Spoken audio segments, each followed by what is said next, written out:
Tonight at 10, a sweeping government reshuffle as Boris Johnson sets the tone for the years ahead. Gavin Williamson is sacked as Education Secretary, widely criticised for his handling of school exams in England. Are you still Foreign Secretary, Mr Raab? Dominic Raab is removed from the Foreign Office. He becomes Deputy Prime Minister and Justice Secretary. And Liz Truss becomes only the second woman in British history to take charge of the Foreign Office. The Prime Minister has put in place a strong and united team, which is going to deliver for the United Kingdom. We're determined to deliver on the people's priorities. A new pecking order, new faces and a new phase as Boris Johnson refreshes his team. Yes, more from Laura in a short while about the political direction laid down by today's changes. Also tonight, Shamima Begum, who left the UK to join the Islamic State group, now offers to help the UK's fight against terrorism. A report from one of Afghanistan's biggest cities on how Taliban rule is having a profound effect on everyday life. And 14 goals in a thrilling night of Champions League football. And coming up in the sport on the BBC News Channel, former Open champion Henrik Stenson is named as the final captain for Europe's Ryder Cup campaign, which begins in Wisconsin next week.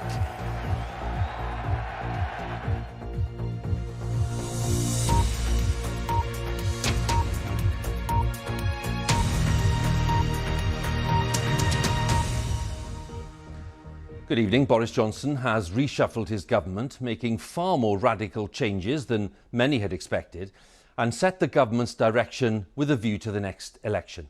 He's fired his Education, Justice and Housing Secretaries and demoted others as he reshapes his senior team. Dominic Raab is no longer Foreign Secretary.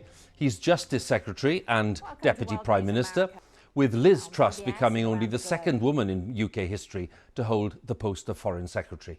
Gavin Williamson, widely criticised for his handling of school exams in England, has been sacked as Education Secretary and he leaves the government. Mr Williamson has been replaced by the former Vaccines Minister Nadhim Zahawi. We'll have details of all the main changes, while Labour says that the reshuffle does nothing to change government policy on the main problems facing the UK, including poverty and inequality. Our political editor Laura Kuensberg has been watching the day's events. Nerves all round. Who's out? Who's in, Prime Minister? Reshuffles matter. Who the boss wants in and who the boss wants out. Prime Minister's questions came first. We now come to Prime Minister's questions. Eager to congratulate a sporting victor. I know that the whole House will want to join me in congratulating Emma Raducanu. But today's real query, who'd be a winner and who'd lose one of their front row seats? To start, where would he end up? Have we gone the wrong way? The black belt Brexiteer Foreign Secretary, who was in charge from his Grecian holiday during the fall of Kabul. Dominic Raab down but not out. After lengthy conversations, perhaps a dollop of confrontation. Have you still got a job, sir? The former lawyer moves to take charge of the courts and prisons at the Justice Department. It's not clear if Number 10 had bargained on giving him the bauble of Deputy Prime Minister too. But he emerged with that, a title that's not been held since 2015. Are you expecting a promotion? His replacement, Liz Truss, much loved by Tory members, moving up into her fifth job at the Cabinet table. Well, the Prime Minister has put in place a strong and united team, which is going to deliver for the United Kingdom. We're determined to deliver on the people's priorities and help level up the country.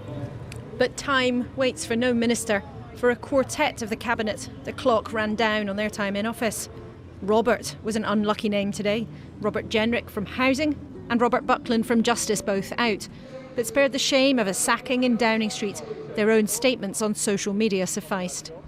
Along with the predicted departure of the now former Education Secretary Gavin Williamson. Yeah, I sort of have to do quite a few tests. Who many would claim failed rather a lot of those tests. In charge of confusion over exam grades and millions of school pupils during the pandemic. Taking his place, Nadhim Zahawi, with a huge thumbs up from Downing Street after overseeing the vaccine programme. Promotion for him to the Education Department. Nadine Dorries, a best-selling author and inhabitant of the celebrity jungle, has triumphed in this wild terrain. promoted to look after culture and sport. Both Nadine and Nadeem, seen here, are loyal long-term backers of Mr Johnson. Watch their upset back in 2016 when their wannabe leader pulled out of his first bid for number 10. And other fellow travellers are at the top table too. This is a really fantastic challenge that Prime Minister has set me, and I'm looking forward to it very much. A grinning Michael Gove with a job technically less senior, now in charge of housing, councils and the union. But Downing Street wants this to be a day for the doers. The top rank round here, who number 10 hopes can get things done. A day of many moves, a day when political fortunes rise and fall. And Huw, there are still appointments coming through tonight, and there will be through much of tomorrow as the middle and junior ranks of the government get filled up. You know, clearly in terms of the personnel, there are a lot of winners and losers tonight, and this isn't just been a reshuffle of tweaking around the edges. But nor has Boris Johnson chucked out the kitchen sink. You know, the Chancellor is still there, the Home Secretary is still there, the Health Secretary is still there. And it's also not a reshuffle that suddenly gives the impression that Downing Street is seized of a brand new philosophy or a brand new ideology. Now, for many of Boris Johnson's backers and in number 10, they say that's a good thing. He's pragmatic. He wants people in there who can crack on, who can help him keep the long list of promises that he's made to the public. But for some of his detractors in the Tory party, they might look at this list of names that's come out today and will continue into tomorrow and think, well, what's the guiding principle here? What is the one or two priorities that Prime Minister really has? But for number 10, they believe they've put together a refreshed team. Now, the traumas of Brexit and those early times of Boris Johnson in office are in the rear-view mirror. Now, the emergency of the pandemic is, everyone hopes, also fading. It's the beginning, perhaps, for Boris Johnson of a third part as Prime Minister, and perhaps edging towards the halfway of what he hopes will be the first term in office, maybe with an eye on the next election. But of course, as with all of these things, as with all of these days of promotion, demotion, and quite often a lot of political commotion, whatever ministers say, whatever Downing Street says, it's a lot easier to say than actually do. Laura, many thanks once again. Laura Kinsberg there with her analysis at Westminster. Now, there's been a sharp rise in the cost of living. The soaring costs of transport and eating out in August helped to push inflation to its highest level in nearly a decade. It rose from 2% in July to 3.2% last month. Our economics editor Faisal Islam has more details. Not since 2012 has the rate of price increases reached this level, and the month-to-month increase is unprecedented. Yet for the traders at this Manchester market, it comes as no surprise at all. Well, it's no wonder it's a hike in inflation. The import costs and the cost of bringing containers through is massive. The petrol has jumped diesel prices, so it's costing hundreds of pounds extra a week to transport the goods, and the public are the people that will suffer. It's the fact that food costs in restaurants and pubs are much higher now than last August, when the Chancellor's Eat Out to Help Out scheme halved some meal prices that pushed today's inflation number above 3%. On top of that now, pub landlords say prices will go up further, reflecting the need to pay staff more. They need to have a decent living wage, which is what we as a business have started to do. And of course that is going to have a knock-on effect on how profitable our business is. And whereas we're happy to, take a slice of the pie, our slice, and give it away and share it with our staff, at some point, some of that pie is going to have to come from the customer as well. Beyond restaurant meals, prices rose at the petrol pump, up 17.7% on the year. Second-hand car prices are up 18.3% as demand for cars surges, and furniture prices, affected by blockages to global supply chains, are up 8%. Cooking oil prices are up 5.4%, meaning overall food prices are now rising after falling for most of the pandemic. Well, there clearly are many one-off factors coming from the lifting of lockdown, the turn in food prices up, the coming rise in energy prices next month, and the increase in taxation means that the squeeze on living standards in households is very real indeed. That's one of the reasons why the assumption here at the Bank of England that inflation rise is going to be temporary, well, that's being tested. That rise in cooking oil prices puts it at a 30-year high, and alongside surges in cardboard and plastic prices, will feed through to ordinary consumers, says this distributor. Clearly we can't keep absorbing them forever, so I anticipate that there will be some price increases before Christmas, but it will really hit after Christmas. So that's when it's going to really take effect on our customers anyway. But I do know of some competitors that have increased prices right across the board already. If forecasts are right, this hike in prices will be reversed next year. But the squeeze on the cost of living this winter is very real. Faisal Islam, BBC News. Well, as that reshuffle was going on earlier today, the House of Commons was debating proposals to scrap the £20 a week increase to universal credit. It was introduced last March to help during the pandemic. Ministers say that increase was always going to be temporary, but Labour says it really should stay. Our social affairs correspondent, Michael Buchanan, has the story. £20 a week is a fortune for those on a low income, like Caroline Rice. A childminder from County Fermanagh, she says there's little left for her to cut from her weekly outgoings. I'm just living from one payment to the next payment. If my washing machine breaks down, I have nothing to repair it. If my car breaks down, I have nothing to repair it. Potentially I could run out of oil, and I don't have a surplus. I have no savings. The mother of one says she can't earn more. The law limits how many children she can care for, and she can't make the parents she works with pay for hours they don't need. The reality is that it is a lifeline for so many people, and there's quite a high proportion of us are working people, and it keeps me going. It keeps my child fed. I'd like to see the government live, the life that we live. To strengthen the safety net, say the Chancellor, an extra £20 a week was added to universal credit in March 2020. It costs £6 billion a year. The number of people on universal credit almost doubled during the pandemic, peaking at just under 6 million. Despite the economy improving, the latest statistics show that nearly 5.9 million people are still on the benefit. In the Commons today, the government's decision to cut what they always said was a temporary increase led to some pointed exchanges. A single parent could be a constituent working on the minimum wage, already working full-time, would need to work over 9 hours a week on top of their full-time job just to get the money back that the Prime Minister had taken away from them. Under this government, for the first time in decades, wages are rising, Mr. Speaker. Wages across the board are rising, and they're 4.1% up on where they were before the pandemic. In fact, Today's parliamentary debate changed few minds. The government abstained. So next month, nearly 6 million people will see their income fall by £20 a week, just as energy prices are set to rise. Michael Buchanan, BBC News.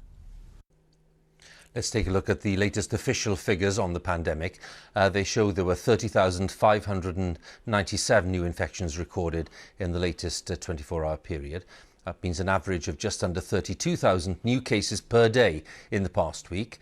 There were 8,340 people in hospital yesterday. 201 deaths were reported of people who died within 28 days of a positive COVID test.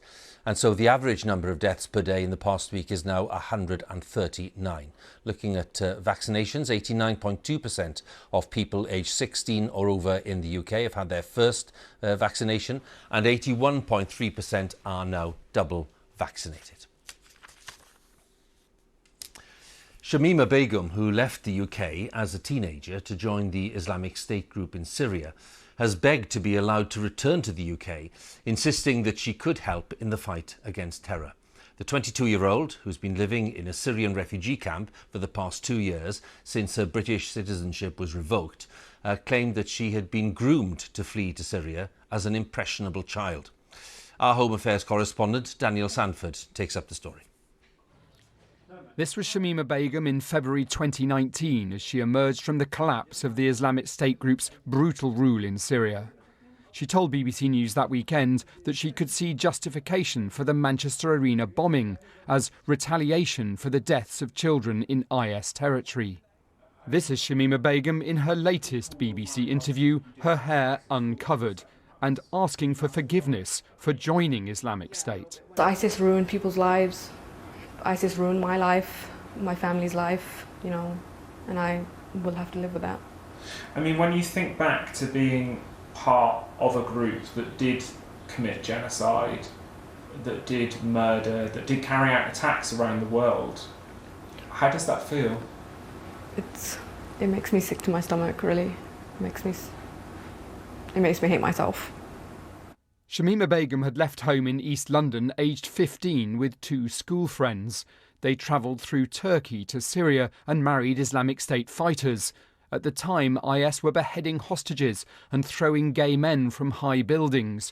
She was stripped of her UK citizenship because of intelligence about what she'd done during her time with IS. The decision to take away Shamima Begum's British citizenship was made by Sajid Javid when he was in charge here at the Home Office. Today, he said of the intelligence that he saw at the time, "If you knew what I knew, you would have made exactly the same decision." Shamima Begum is still in a camp in Kurdish-held territory. Her 3 young children, by an IS fighter, all died of malnutrition and disease as Islamic State's so-called caliphate collapsed. Now she's offering to help prevent other girls being groomed by extremists, despite herself being regarded as a threat to national security. I could advise people who work in counterterrorism the tactics that groups like ISIS use to persuade people to come here, and ways to speak to people who may be potentially radicalized, and ways to speak to them to persuade them not to go and to not be radical. Brutality of ISIS before you left. Presenting the image of a modern British woman, she wants to win her citizenship back. But the current Home Secretary is still vigorously opposing that in the courts. Daniel Sanford, BBC News, at the Home Office. Now, this evening, Britain, the United States and Australia have launched a new defence and security partnership to build a fleet of nuclear-powered submarines for the Australian Navy. The leaders made a joint address, it's happened in the past few minutes, to announce the details of the agreement. So let's talk to our defence correspondent, Jonathan Beale. What have they been saying, Jonathan? Well, British officials say this is a very significant agreement, I think reinforced by the fact that you've got the 3 leaders of these countries making this announcement simultaneously. It is about, essentially, for starters, building a fleet of nuclear-powered submarines for the Australian Navy. We're not sure how that work will be shared out, but clearly the British government hopes that British defence firms will benefit from that. They have expertise in that area. It'll have ramifications for 2 specific countries. First of all, France, a NATO ally, which had signed a deal with Australia to build them a fleet of diesel-electric submarines. That deal now seems dead, so their nose will be out of joint. But also, more importantly, perhaps, China.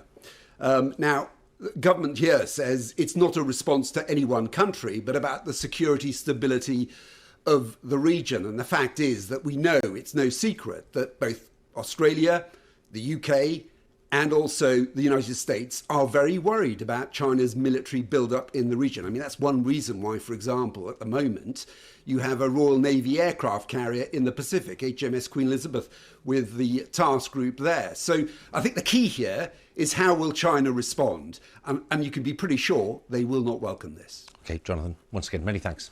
Jonathan Beale, our defence correspondent there. Now, it is exactly a month since the Taliban swept to power in Afghanistan and declared the country an Islamic emirate. As the international community grapples with the scale and the extent of the change, how are things changing in Afghanistan under Taliban rule? Our correspondent Sekunda Kamani and camera journalist Malik Mudassir sent this report from one of Afghanistan's largest cities, Mazar-e-Sharif. Crossing into the Islamic Emirate, a cargo train from Uzbekistan. This is now passport control. The Taliban even have their own stamps. An hour's drive away, the city of Mazar-e-Sharif. On the surface, life appears to be continuing as normal, though many are suffering with a shortage of cash in banks. This was the Blue Mosque, the city's cultural heart, shortly before the Taliban takeover last month. Now the group have allocated separate visiting times for men and women. Some are still coming, but there seem significantly fewer than before. Especially in these big cities. My host here is a leading local Taliban figure. Haji Hekmat. Your critics would say you're killing off the cultural life in this country. نه فرهنګ ته موږ وده ورکړې اسلامي فرهنګ هغه دغسې ګډوډي اختلاط نه خوښوي نو لهذا موږ فرهنګ را ژوندی کړ. And why do you need to change the culture? What's wrong about the culture that was already here? Everyone was Muslim. که غربي نړۍ راله 10 کاله دلته هغې تبلیغات 50 کالو پورې تقریبا 40 کالو 50 کالو پورې دا ملک د یو لاس نه بل لاس راولیدلی دی په یو لاس نه دی پاتې سوی خامخا دې کې موږ ډېر عنعنات ورکړي دي او ډېر کمی بیشې سوی دی. We literally just came out of the Blue Mosque and saw a crowd gathered in the city centre. We made our way to the middle of it and there are 4 dead bodies laid out here. One of them has a note on top of it saying, these men were kidnappers. Anyone who wants to do the same, this is going to be their punishment. All around me there's a huge crowd of people trying to push their way forward to have a look at the site. A group of young children were rescued by the Taliban from the kidnappers. Many praised the group for tackling violent crime that had plagued major cities.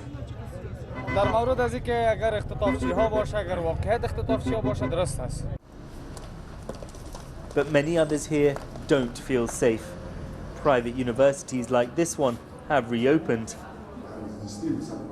Female and male students are separated by a curtain as per new Taliban rules. But with money tight and the future unclear, only a handful are turning up. هیچ احساس امنیت نمیکنم. من هر دقیقه از خانه میبرایم. هر دقیقه که هر طالب رتایی رو میبینم من سر تمام جانم میلرزد. How does it feel studying but not knowing whether you'll be able to work or not in the future? ما کلا امید مردیس دادیم. یعنی ما فقط کوشش داریم که با آینده خوشبین باشیم. The last time the Taliban were in power, they imposed even more restrictions. But however they may have evolved since then, Afghan cities have changed much more. The Taliban control the country, but still need to win hearts and minds. Sikandar Kamani, BBC News, Mazar-i-Sharif. The US Olympic gymnast Simone Biles has accused the FBI of turning a blind eye to the sexual abuse that she and other athletes suffered at the hands of their team doctor. She was among a number of people testifying before a Senate committee examining the agency's investigation into Larry Nassar, who is serving a life sentence for sexually assaulting girls. To be clear, I blame Larry Nassar, and I also blame an entire system that enabled and perpetrated his abuse. It was Simone Biles giving evidence to that Senate committee today. Now, the voters of Russia go to the polls this week to elect a new parliament. The vote will take place over 3 days. And that's more than enough time, according to the critics, for the results to be rigged in favour of Vladimir Putin's supporters. The Russian authorities insist that the election will be free and fair. But it's been preceded by an unprecedented crackdown on dissent, and many Kremlin critics have been prevented from running, as our Moscow correspondent Steve Rosenberg tells us.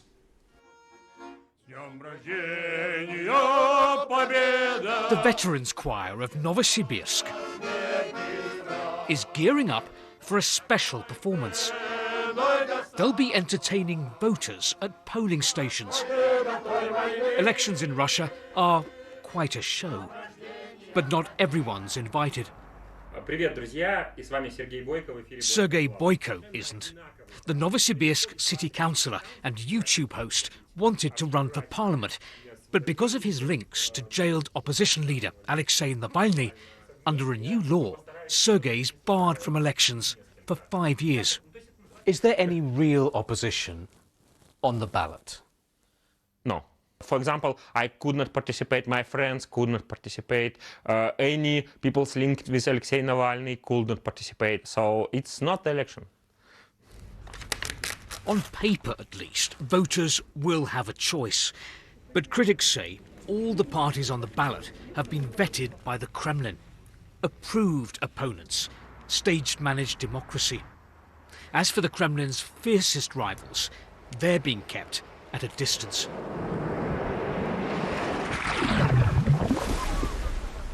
Dmitry Gudkov is an opposition politician who's fled to Bulgaria. His problems in Russia began when he said he was going to stand for Parliament. Police detained him. Then he received a message. If he didn't leave the country, he'd be sent to jail. To what extent has democracy been destroyed in Russia? 100%. Everything is destroyed. No more democracy in the country. It's a dictatorship. A light version. But in Russia, ask officials about democracy and about who can and can't run in elections, and they'll paint a very different picture. Our restrictions are in the interest of society and the state. Democracy isn't absolute freedom.